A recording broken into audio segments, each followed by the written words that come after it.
फैसला समय और सियासत का खेल निराला है और ऊपर से नहीं मालूम कि हमारी संस्कृति। मालेगांव मामला और 17 बरस की मानसिक यातना और भगवा आतंकवाद का उस शब्द सामाजिक तंज बना दिया गया, पर ब्लास्ट हुआ किसने किया नहीं मालूम। राहुल गांधी आरोपों वाली डेड इकोनॉमी बनाम भाजपाइयों की डेड कांग्रेसी नैरेटिव भगवा आतंकवाद की स्क्रिप्ट। नमस्कार, मैं डॉक्टर विजय शुक्ल। 31 जुलाई 2025 को मालेगांव विस्फोट मामले में आया फैसला केवल एक न्यायिक निष्कर्ष नहीं था, यह एक सधी हुई सूचना रणनीति का हिस्सा प्रतीत हो रहा है। अदालत ने कहा कि आरोपियों के विरुद्ध पर्याप्त साक्ष्य प्रस्तुत नहीं किए जा सके, इसलिए उन्हें बरी किया जाता है। यह निर्णय प्रक्रिया के अनुरूप और विधि सम्मत है, परंतु जिस समय यह सार्वजनिक हुआ उसने कई लोकतांत्रिक प्रश्नों को जन्म दिया। संसद के मानसून सत्र में विपक्ष सरकार को कई मोर्चों पर घेर रहा था। ऑपरेशन सिंदूर के तथ्यों को सार्वजनिक करने की मांग की जा रही थी। कश्मीर के पहलगाम में हुए आतंकी हमले पर खुफिया एजेंसियों की विफलता को लेकर सवाल उठ रहे थे। ट्रंप प्रशासन द्वारा भारत पर अचानक थोपे गए 25% टैरिफ पर मोदी सरकार की चुप्पी की आलोचना हो रही थी। गृह मंत्री संसद में मौन थे, प्रधानमंत्री जवाब देने को तैयार नहीं थे और विपक्ष पूरे सत्र को जवाबदेही के मंच में बदलने की कोशिश कर रहा था।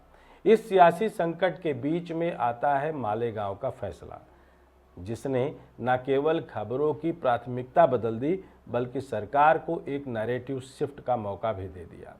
यह फैसला न्यायालय द्वारा पूर्व में रिजर्व कर लिया गया था, यानी निर्णय लिखकर रखा जा चुका था और किसी भी दिन उसको सुनाया जाना बाकी था। पर उस दिन की चयन प्रक्रिया क्या थी, किसी को नहीं पता था। क्या वह केवल न्यायिक प्रशासन की सुविधा के आधार पर चुनी गई थी या उसे ऐसे समय घोषित किया गया जब देश का ध्यान अन्य कहीं और से हटाया जा सके? यही सवाल इस फैसले को टाइमिंग की राजनीति से जोड़ता है। संसद में जब सरकार से असहज सवाल पूछे जा रहे थे, तभी यह घोषणा सामने आई जिसने राष्ट्रव्यापी विमर्श की दिशा ही बदल दी। मालेगांव 2008 विस्फोट मामला भारत की राजनीतिक यादों में एक बेहद संवेदनशील मुकदमा है। इस विस्फोट में 6 निर्दोष नागरिकों की जान गई थी और 100 से अधिक लोग घायल हुए थे। घटना के तत्काल बाद महाराष्ट्र एटीएस ने जांच शुरू की और कुछ ही समय बाद इस मामले को एक विशिष्ट वैचारिक मोड़ दे दिया गया। भगवा वस्त्रधारी साध्वी प्रज्ञा, राष्ट्रवादी पृष्ठभूमि के सैन्य अधिकारी कर्नल पुरोहित जैसे नाम इस मामले में सामने लाए गए। मीडिया ने इसे भगवा आतंकवाद कहना शुरू किया और तत्कालीन सत्ताधारी दल कांग्रेस ने इसे राजनीतिक विमर्श का औजार बना दिया। यह वही दौर था जब तत्कालीन गृह मंत्री पी चिदंबरम ने संसद में हिंदू आतंकवाद और भगवा आतंकवाद जैसे शब्दों को आधिकारिक मंच से बोला था। यह शब्द मात्र कानूनी श्रेणी नहीं थे, यह एक राजनीतिक नैरेटिव थे जिसे विपक्षी विचारधारा को राष्ट्रद्रोह के कटघरे में खड़ा करने के लिए इस्तेमाल किया गया था। इस शब्दावली की वैधता कभी न्यायिक रूप से स्थापित नहीं हुई, परंतु इससे जुड़े लोग 17 वर्षों तक मानसिक, सामाजिक और राजनीतिक रूप से कटघरे में खड़े रहे।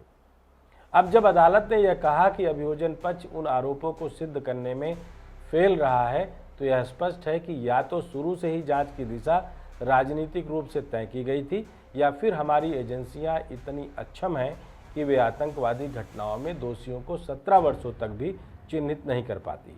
दोनों ही स्थितियां भारत जैसे लोकतंत्र के लिए अत्यंत चिंताजनक है। यह कोई पहला मामला नहीं है जिसमें सत्ता, अदालत और सूचना तंत्र एक साथ किसी पुराने मामले को फैसले की शक्ल देकर फायदे में बदल देते हैं। 2G घोटाला, हवाला कांड और बाबरी विध्वंस मामलों में भी वर्षों की जांच और सुनवाई के बाद सबूतों के अभाव में फैसले आए। इन सभी मामलों में एक ही समानता है, लंबी जांच, मीडिया में तीव्र नैरेटिव निर्माण, राजनीतिक लाभ का दोहन और अंततः अदालत में सबूत नहीं मिले का निष्कर्ष। मालेगांव भी उसी श्रृंखला की नवीनतम कड़ी है। इस बार जो सबसे अधिक चौंकाने वाला पहलू है वह है फैसला आने की टाइमिंग। यह केवल एक दिन नहीं था, यह एक रणनीतिक क्षण था। संसद में जब सरकार से जवाबदेही की मांग हो रही थी, तभी यह निर्णय सामने आया जिसने विमर्श की दिशा बदल दी। यह वही नहीं मालूम वाली राजनीति है जो पिछले कई वर्षों से सत्ता के गलियारों में संस्थागत हो चुकी है। जब कोई पूछता है कि किसान आंदोलन में कितने लोग मारे गए, जवाब होता है रिकॉर्ड नहीं है। पेगासस जासूसी पर कहा गया सुरक्षा कारणों से जानकारी साझा नहीं की जा सकती। अब मालेगांव पर पूछिए धमाका किसने किया, अदालत कहती है पता नहीं है, सबूत नहीं है। यानी अब न्यायिक व्यवस्था भी उसी नहीं मालूम राज की दस्तावेजी शाखा बन चुकी है। इस स्थिति को सामान्य या नैतिक नहीं माना जा सकता। जब लोकतंत्र में सत्ता, न्याय और मीडिया तीनों मिलकर किसी भी विषय को दिशा देने में सफल हो जाए, तब वहाँ विचारों का स्वतंत्र बहाव समाप्त हो जाता है। न्यायिक आदेशों की घोषणा अगर राजनीतिक घेराबंदी के दिनों में हो और उनके इर्द गिर्द नैतिक जीत के ध्वज फहराए जाएं, तो यह गंभीर चिंतन का विषय बनता है। मालेगांव का फैसला एक पक्ष के लिए राहत जरूर है, लेकिन क्या इस निर्णय ने उन लोगों के लिए कोई जवाब दिया जो विस्फोट में मारे गए? क्या उन्हें यह जानने का हक नहीं था कि उनके परिजनों को किसने मारा? या फिर हम यह मान लें कि अब भारत में आतंकवाद की घटनाओं का कोई वास्तविक उत्तरदाता नहीं होता, कोई नाम नहीं, कोई संगठन नहीं, कोई दंड नहीं, सिर्फ एक प्रक्रिया जो कई वर्षों तक चलती है, फिर अचानक थम जाती है। क्यों? नहीं मालूम। इसका एक गहरा सामाजिक असर है। जब कोई आतंकी घटना होती है और उसका कोई उत्तरदायी नहीं होता, तब वह घटना नहीं रह जाती, वह एक भावना बन जाती है और भावना का कोई प्रमाण नहीं मांगा जाता। आज भारत में आतंकवाद को धर्म से जोड़ने की आदत एक सातिर राजनीतिक उपकरण बन चुकी है। कभी भगवा आतंकवाद, कभी इस्लामी आतंकवाद, कभी अर्बन नक्सल, सबूत मिले न मिले, नाम तय कर लिए जाते हैं। अब सवाल सिर्फ सब अदालतों से नहीं, देश की राजनीतिक संस्कृति से भी है। कब तक नहीं मालूम वाले जवाबों से लोकतंत्र चलाया जाएगा? कब तक संसद में असहज प्रश्नों से बचने के लिए किसी पुराने मुकदमे का फैसला घोषित कर पूरा का पूरा मामला मोड़ा जाएगा?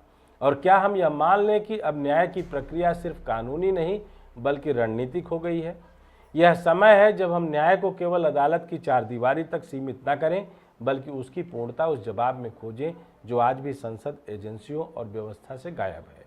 जब तक न्याय का अर्थ केवल दोष सिद्ध नहीं हो सका रहेगा और किसने किया पता नहीं चलता रहेगा, तब तक हर फैसला एक राजनीतिक पटकथा बनता रहेगा, ना कि लोकतंत्र का दस्तावेज। इसलिए आपको सुनना जरूरी है, समझना जरूरी है और सोच समझकर यह फैसला लेना जरूरी है कि आखिर इस टाइमिंग की वजह क्या थी। और इस टाइमिंग में जब डेड इकोनॉमी की बातचीत चल रही थी, तब नहीं मालूम वाला यह पूरा का पूरा खेल कैसे खेला गया। जय हिंद, जय भारत।